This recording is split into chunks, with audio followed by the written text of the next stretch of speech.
सत श्री अकाल। Immigration sites with Mandeep देख रहे हो तुसी और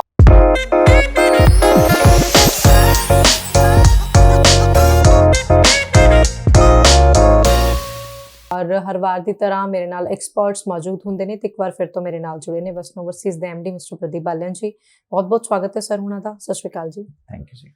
जी साडे नाल तुसीं जुड़ सकते हो। स्क्रीन के हेठां असीं तुहाडे नाल नंबर साझे करदे पे हैं, तुसीं इन्हां नंबर्स के उपर कॉल भी कर सकते हो। तुहाडे कॉमेंट्स के आधार पर असीं अज दा जिहड़ा प्रोग्राम है वो लैके हाजिर होए हैं। कैनेडा की गल बहुत बारी कीती, आस्ट्रेलिया नूं लैके बहुत सारे शोज़ कीते, यूके की सिनेरियो चल रहा है, न्यूजीलैंड किद्दां दा चल रहा है, यूएस दा किद्दां दी प्रोफाइल दा वीज़ा आ रहा है। सो सारियां गल्लां असीं कीतियां। सो एक कंट्री जिहड़े तुहाडे मन दे विच सीगा कि उसनूं लैके असीं शो करिए, असीं अज दा प्रोग्राम यूरोप नूं लैके आए हां। सो यूरोप दी पर्टिकुलर असीं एक कंट्री नूं चूज़ करांगे जिस दे उपर प्रॉपर डिटेल्स तुहानूं जानकारी देवांगे। तां प्रदीप जी अज किहड़ी तुहानूं की लगदा है कि अज किहड़े टॉपिक दे उपर सानूं प्रॉपर डिटेल च चर्चा करनी चाहिए? कोई एक टॉपिक नूं असीं चूज़ कर लैंदे आ और उसके ऊपर असीं गल करांगे। डेफिनेटली देखिए, यूरोप में हम बहुत सारे कंट्रीज को प्रमोट करते हैं, तो आज मेरी रिक्वेस्ट है कि हम डेनमार्क की बात करें। डेनमार्क के लिए बहुत सारे स्टूडेंट के क्वेश्चन रहते हैं कि डेनमार्क पे वीडियो चाहिए, स्वीडन पे भी चाहिए, तो आज हम डेनमार्क की बात करेंगे। ठीक है। सो असीं हुण जिहड़े अगले साडे एपीसोड होणगे ਉਹਦੇ ਚ ਅਸੀਂ यूरोप दी बाकी कंट्रीज ਨੂੰ ਵੀ ਇਲੈਬੋਰੇਟ ਕਰਾਂਗੇ। ਅੱਜ ਡੈਨਮਾਰਕ ਦੀ ਗੱਲ ਕਰ ਲੈਂਦੇ ਆ। ਤੁਸੀਂ ਜਿੱਦਾਂ ਡੈਨਮਾਰਕ ਦਾ ਜ਼ਿਕਰ ਕੀਤਾ, ਸੋ ਸਭ ਤੋਂ ਪਹਿਲਾ ਸਵਾਲ ਤਾਂ ਮੇਰੇ ਮਨ 'ਚ ਇਹ ਆਉਂਦਾ ਕਿ ਕੋਈ ਡੈਨਮਾਰਕ ਜਾਣ ਬਾਰੇ ਸੋਚੇ ਤਾਂ ਕਿਉਂ ਸੋਚੇ? की ऑप्शन केड़े लोकां नूं तुसीं डेनमार्क ऑप्शन दिंदे हो? देखो, डेनमार्क की अगर बात करें तो डेनमार्क एक बहुत ही पॉपुलर डेस्टिनेशन है यूरोप में, डेवलप कंट्री है जी। और यहाँ पे स्टे बैक ऑप्शन भी है और यहाँ पे स्पाउस वीजा भी है। चाहे आप बैचलर करने जा रहे हो, मास्टर्स करने जा रहे हो, बहुत सारे पॉजिटिव पॉइंट्स हैं। एक तो डेवलप कंट्री है, ठीक है, और दूसरा डेनमार्क का अगर आपके पास वीजा है तो पूरे यूरोप में आप ट्रैवल कर सकते हो। ड्यूरिंग स्टडी आपको वर्क राइट्स हैं, आफ्टर कंप्लीशन ऑफ स्टडी आपको वर्क राइट्स हैं। स्पाउस के साथ आप जा सकते हो, अपने स्पाउस को, अपने डिपेंडेंट को, अपने बच्चों को साथ लेके जा सकते हो। और सबसे बड़ी मजे की बात है कि यहाँ स्टूडेंट को कोई फंड नहीं दिखाना। ओके, यहाँ सिर्फ उसके डिपेंडेंट, अगर डिपेंडेंट साथ, सपोज करो I am the student, I am going alone, तो अगर मैं अपनी फाइल लगा रहा हूँ तो मुझे कोई फंड नहीं दिखाना। बट यस, अगर मेरे स्पाउस, मेरे बच्चे मेरे साथ जा रहे हैं तो उनके फंड्स दिखाने। ओके, इनू ਆਪਾਂ डिटेल ਦੇ ਵਿੱਚ ਇਲੈਬੋਰੇਟ ਕਰਾਂਗੇ, डिटेल ਸਮਝਾਂਗੇ, पर पहला सब तो एलिजिबिलिटी ਦੀ ਗੱਲ ਕਰ ਲੈਣਾ। एलिजिबल कौन हैगा डेनमार्क जाने के लिए? जी देखिए, अगर डेनमार्क की कैपिटल की बात करें तो कोपेनहेगन है, ठीक है, और यहाँ पे जो करेंसी की बात करें यूरो चलती है। तो जो बच्चा 12th पास है वो बैचलर के लिए जा सकता है, ठीक है, और जो बच्चा बैचलर है वो मास्टर्स के लिए जा सकता है, ठीक है। गैप की कोई प्रॉब्लम नहीं है। गैप की जस्टिफिकेशन अगर आप देते हैं, अगर मैं मास्टर्स के लिए जा रही हूँ तो आपका 10 साल 12 साल 15 साल का भी गैप है तो भी आप जा सकते हो, बशर्ते कि आपको गैप की जस्टिफिकेशन देनी पड़ेगी, ठीक है। तो हर एक वो बच्चा जिसके मिनिमम 50% मार्क्स हैं तो वो चाहे 12th की है तो बैचलर के लिए, बैचलर की है तो बैचलर में 50% हो तो मास्टर्स के लिए, मतलब लास्ट एजुकेशन में आपके 50% होने चाहिए फॉर बैचलर और मास्टर्स, ठीक है। दूसरा, आपको जो ड्यूरेशन रहेगी बैचलर्स की वो 3 ईयर है, और जो मास्टर्स है वो 15 मंथ से लेके 2 ईयर की ड्यूरेशन है। तीसरा, यहाँ पे आइल्स करनी है या पीटी करनी है। आइल्स 6.5 बैंड बैचलर्स के लिए भी और मास्टर्स के लिए भी 6.5 बैंड, या पीटी किया तो 58 आपका स्कोर होना चाहिए। ट्यूशन फीस बैचलर की बात करें तो अप्रोक्स 11 से 12,000 यूरो है, और मास्टर्स की बात करें तो 12 से 14-15,000 यूरो तक फीस है, ठीक है। जिद्दां तुसीं आइल्स दी गल कीती कि इंग्लिश एलिजिबिलिटी टेस्ट स्कोर चाहिए जी, मतलब विदाउट आइल्स नहीं जाएंगे, विदाउट पीटी नहीं जा पाएंगे, आपको आइल्स या पीटी करना होगा। 6.5 बैंड के इक्वल लेना पड़ेगा स्कोर आपको। पर जिस बच्चे का इतना स्कोर आएगा वो बच्चा कनाडा को टारगेट करेगा, वो बच्चा ऑस्ट्रेलिया को टारगेट करेगा, वो बच्चा डेनमार्क को क्यों सोचे? क्यों लगता है आपको? हर एक स्टूडेंट की अलग चॉइस होती है। हम बहुत सारे स्टूडेंट्स को कंटिन्यूसली भेज रहे हैं, ठीक है। डेनमार्क भी जा रहे हैं, स्वीडन भी जा रहे हैं, फ्रांस भी जा रहे हैं, जर्मनी भी जा रहे हैं, इवन सिंगापुर भी जा रहे हैं। हर एक बच्चे की अपनी प्रायोरिटी होती है। अगर जिसने जाना ही डेनमार्क है, उसको पढ़ाई वहां करनी है, उसको यूरोप में ही आगे अपना करियर बनाना है, तो डेनमार्क उसके लिए ऑप्शंस है, ठीक है। किदां दे प्रोग्राम्स ने उत्थे? केड़े स्टूडेंट नु रिकमेंड करदे हो? आर्ट्स, मेडिकल, नॉन मेडिकल, कौन सा? हर एक फील्ड के प्रोग्राम यहाँ पे हैं, ठीक है। यहाँ पे आप बिजनेस मैनेजमेंट कर सकते हो, यहाँ पे आप stem courses, science, technology, engineering, math के सारे प्रोग्राम कर सकते हो, चाहे बैचलर है चाहे मास्टर्स है।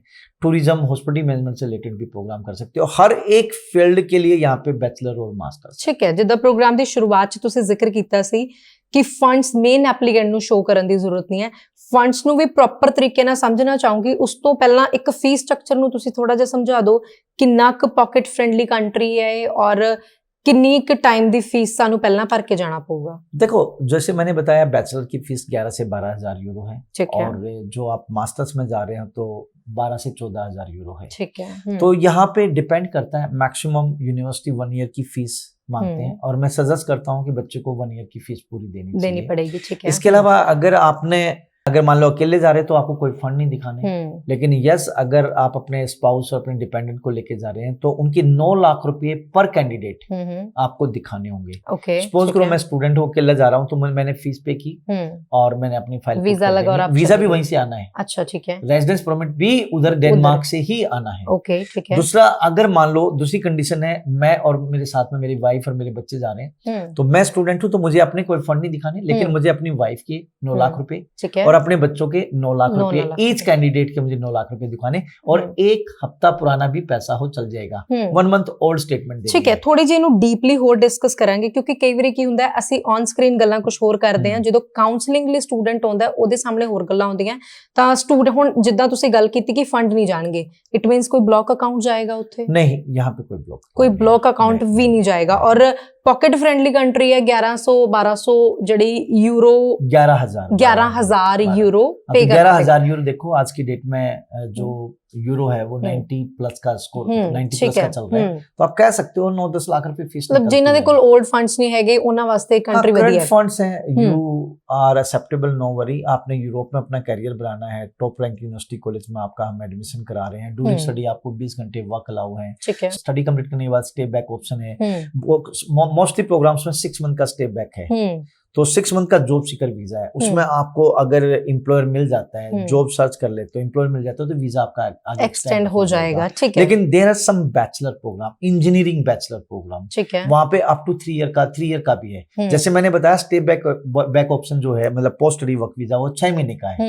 लेकिन कुछ इंजीनियरिंग प्रोग्राम है जिसमें आपका मैकेट्रॉनिक्स, मैकेनिकल, इलेक्ट्रॉनिक्स, इसके अलावा आपका software engineering, climate engineering, these are the program. अगर ये बच्चा बैचलर करता है तो 3 ईयर का भी वर्क वीजा है, अदरवाइज 6 मंथ का आपको वर्क वीजा मिलेगा। अगर इसमें आपको जॉब फाइंड आउट करनी है, जॉब आपको मिलती है तो आपका नेचुरल सी बात है, जितने टाइम का आपको जॉब है उतने टाइम का आपका वर्क वीजा आगे एक्सटेंड हो जाएगा। ठीक है। किसी तरीके की कोई इंटरव्यू फेस करनी पैंदी है एम्बेसी वालों या यूनिवर्सिटीज? देखिए होता क्या है कि पहले आप वेस्टर्न ओवरसीज की ब्रांच में बच्चा आएगा, हम बच्चे की काउंसलिंग करेंगे, हमें देखना है कि बच्चे की एजुकेशन क्या है, क्या बच्चे के 6.5 बैंड है, क्या बच्चे के लास्ट एजुकेशन में 50% मार्क्स है, जो बच्चे का गैप है तो गैप की जस्टिफिकेशन बच्चे ने दी है या नहीं दी है। ठीक है। आप आइल्स नहीं किया, पीटी किया तो पीटी में क्या 58 स्कोर है, ठीक है। अगर वो अपने स्पाउस के साथ जा रहा है तो क्या उनके पास 9 लाख रुपए पर कैंडिडेट पैसे हैं, अकेला जा रहा है तो कोई पैसा नहीं चाहिए। ठीक है। ये सारी की सारी चीजें होंगी। इसके बाद आपका हम ऑफर मंगवाएंगे, ऑफर आने के बाद, अब ऑफर जब आता है तो डेफिनेटली यूनिवर्सिटी इंटरव्यू लेती है। कितने टाइम का प्रोसेसिंग टाइम पीरियड है जो इंटरव्यू यूनिवर्सिटी यहाँ पे लेगी, क्योंकि वो अपने क्योंकि यहाँ बहुत सिलेक्टेड यूनिवर्सिटीज और सिलेक्टेड बच्चा ही जाता है। ऐसा नहीं है कि कनाडा और ऑस्ट्रेलिया की तरह मतलब पूरी क्यू है, ऐसा नहीं है। बड़े ही क्वालिटी स्टूडेंट्स वो लेते हैं, मतलब अच्छे बच्चे लेते हैं, कम बच्चा जाता है वहाँ पे, छोटा कंट्री है, तो यूनिवर्सिटी यहाँ पे इंटरव्यू लेगी। ठीक है। अगर बच्चा वो इंटरव्यू क्लियर करता है तब उसको फाइनल डॉक्यूमेंट आता है, तब बच्चा फी पे करता है, फी पे करने के बाद बच्चे की फाइल रेडी होती है। जब फाइल रेडी होगी उसके बाद बच्चा VFS विजिट करेगा, VFS में बच्चे का बायोमेट्रिक होगा, वो डॉक्यूमेंट फिर क्या नाम है डेनमार्क से ले जाएंगे जो बच्चे ने सबमिट किए हैं, उसके बाद वहां से रेजिडेंस परमिट आएगा, बच्चे के पासपोर्ट पर 6 मंथ का वीजा स्टिकर लगेगा, उसके बाद बच्चा अप्लाई करेगा। ठीक है। प्रॉपर ਆਪਾਂ ਇੱਕ ਆਈਡੀਆ ਗੱਲ ਕਰੀਏ ਤਾਂ ਕਿੰਨੇ टाइम कितना लगेगा? देखो अपकमिंग जो इनटेक है वो क्या नाम है, इससे पहले तो हम अभी फैब के लिए हमने काम किया, तो अब सितंबर अपकमिंग इनटेक है जिसके लिए हम काम करेंगे। 2 ही इनटेक है, फैब और सितंबर। ठीक है। तो मैं चाहता हूँ कि this is the ideal time अभी बच्चे, क्योंकि वीजा वहां से आना है, ऑफर लेटर भी लेना है, बच्चे का इंटरव्यू भी होना है, तो this is the right time. ठीक है। तो अगर मैं प्रोसेसिंग की बात करूँ तो 2 से 3 महीने बच्चे के लग जाते हैं। ठीक है। खास गल ਜਿਹੜੀ ਡੈਨਮਾਰਕ ਦੀ ਤੁਹਾਨੂੰ ਪਰਸਨਲੀ ਬਹੁਤ ਪਸੰਦ ਹੈ ਤੇ ਤੁਸੀਂ ਸਾਡੀ ਆਡੀਅנס ਨੂੰ ਰਿਕਮੈਂਡ ਕਰਨਾ ਚਾਹੋ? देखो मैं यही कहूँगा कंपटीशन नहीं है, कंपटीशन का पार्ट मत बने। आप अगर रियली सेटल होना चाहते हैं, रियली करियर बनाना चाहते हैं, तो Denmark is the best option. आप मैरिड हैं, आप अपने स्पाउस को साथ लेके जाना चाहते हैं, चाहे बैचलर या मास्टर्स, तो ये एक ऐसा कंट्री है जहाँ पे आपका वेलकम होगा। मतलब अदर कंट्री भी हैं जो स्पाउस वीजा देते हैं, लेकिन एक ऑस्ट्रेलिया है, एक यूके है, दोनों में मास्टर में है। यहाँ पे आपको क्या नाम है, फर्स्ट डे से आप अपने स्पाउस को साथ लेके जा सकते हो, अपने बच्चों को साथ लेके जा सकते हो, बैचलर में भी और मास्टर्स में भी। First thing. सेकेंडली, यहाँ पे आपके स्पाउस की एजुकेशन नहीं देखी जाएगी, आपकी ही एजुकेशन देखी जाएगी। अगर आप 12th पास है, बैचलर के लिए जाएंगे, बैचलर है तो मास्टर्स के लिए जाएंगे। गैप है तो गैप की जस्टिफिकेशन आपने देनी है, बट 6.5 बैंड ठीक है। आइल्स तो बिना कोई पॉसिबिलिटी नहीं। ठीक है, थैंक यू सर। ਨਾਲ ਜੁੜਨ ਲਈ ਡੈਨਮਾਰਕ ਦੇ ਟੌਪਿਕ ਨੂੰ ਪ੍ਰੋਪਰ ਤਰੀਕੇ ਨਾਲ ਸਮਝਾਉਣ ਲਈ ਬਹੁਤ-ਬਹੁਤ ਧੰਨਵਾਦ। ਥੈਂਕ ਯੂ ਜੀ। ਸੋ ਅਗਲੀ ਵੀਡੀਓ 'ਚ ਅਸੀਂ ਹੋਰ ਯੂਰਪ ਦੀਆਂ ਹੋਰ ਯੂਰੋਪੀਅਨ ਕੰਟਰੀਜ਼ ਬਾਰੇ ਚਰਚਾ ਕਰਾਂਗੇ। ਤੁਹਾਨੂੰ ਇਹ ਚਰਚਾ ਕਿੱਦਾਂ ਦੀ ਲੱਗੀ ਤੁਸੀਂ ਕਮੈਂਟ ਕਰਕੇ ਦੱਸ ਸਕਦੇ ਹੋ। ਮਨ 'ਚ ਕੋਈ ਵੀ ਸਵਾਲ ਹੈ ਉਹ ਵੀ ਕਮੈਂਟ ਕਰਕੇ ਪੁੱਛ ਸਕਦੇ ਹੋ ਤੇ ਇਹਨਾਂ ਨੰਬਰਸ ਤੇ ਕਾਲ ਕਰਨਾ ਬਿਲਕੁਲ ਨਾ ਭੁੱਲਿਓ। ਧੰਨਵਾਦ ਜੀ, ਸਤਿ ਸ਼੍ਰੀ ਅਕਾਲ।